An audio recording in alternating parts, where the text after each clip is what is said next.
Let us listen to the chief.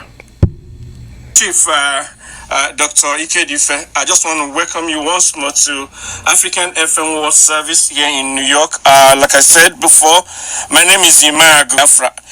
Is it true or accurate that you said Nnamdi Kanu is not the leader of IPOB, as being quoted by some newspapers?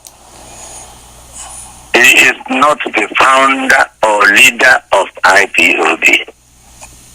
He is the director of Radio Biafra. And because of media advantage, he has been labeled as the leader, founder, and chairman, and everything, commander-in-chief of IPOB. Now, there are two things. The indigenous people of Biafra was here operating in Nigeria. I understand that he went to Britain and registered what he called IPOB Limited, Indigenous People of Biafra Limited, which is different from what we were talking about. And he has been given the impression that he is the founder and all of the IPOB. IPOB is ruled or administered by the Supreme Council of Elders of Indigenous People of Biafra. Supreme Council of Elders. And this group are talking about self-determination for indigenous people, not only in Nigeria, but world over, wherever they are, through legal process, through diplomatic process, through negotiation, through dialogue and discussions, not through violence, not through abusing people, not through insulting elders, not through threatening anybody, not through preaching ethnic hatred, not through rough language and threatening to kill and annihilate any and everybody.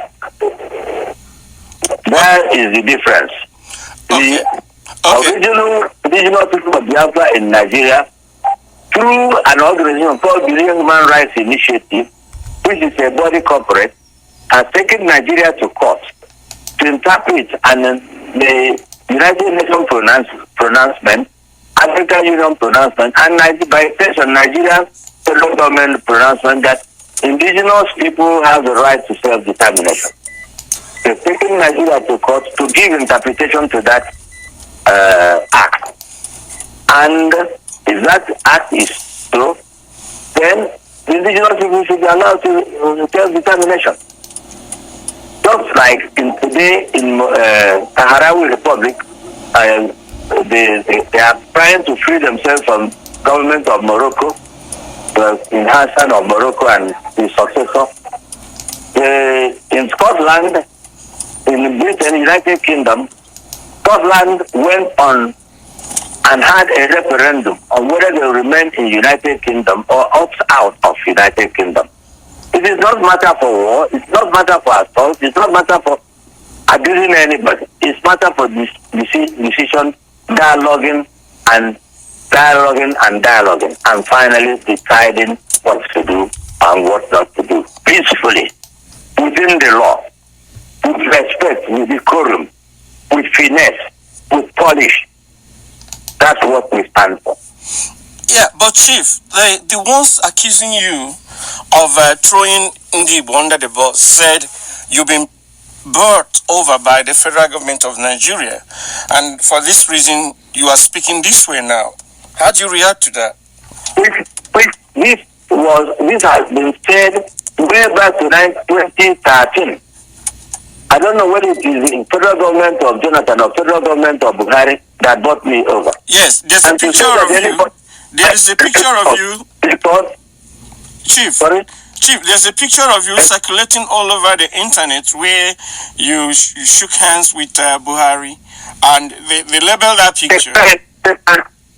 Is it a crime to shake hands with Buhari? Is it a crime? Is it an offense? Is there any law that nobody should take his hand? Is there any law? What is the offense? It is short-sightedness that you make people think that when you shake somebody's hand, it means you slow down the river.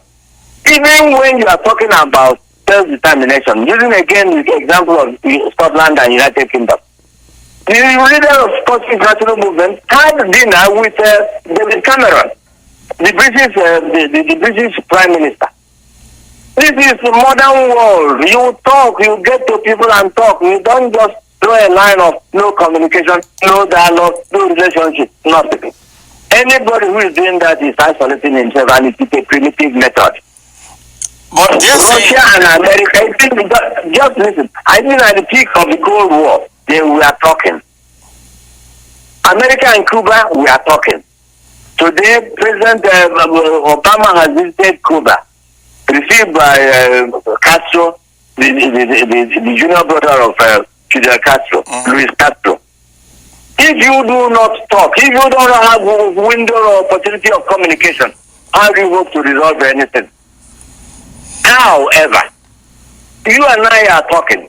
If I refuse to talk to you, if you refuse to talk to me, you'll be building up impressions, wrong or right. And you won't have the opportunity of my expressing it or even talking to you or winning you by logical argument.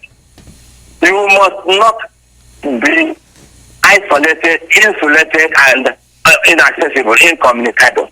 You can't get anywhere that way. The world is open. Talk to people. Hear the other person's view. Discuss with him, argue with him, convince him with superior argument. For somebody to say that I shook Buhari's hand. Buhari has been to my house. Jonathan has been to my house. What's his name? Atiku had been to my house. Many of these other people, Babangida have interacted closely with him.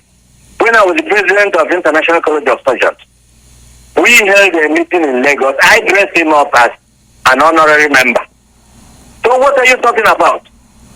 You must be big enough to talk to people. If you cannot, then you are a midget.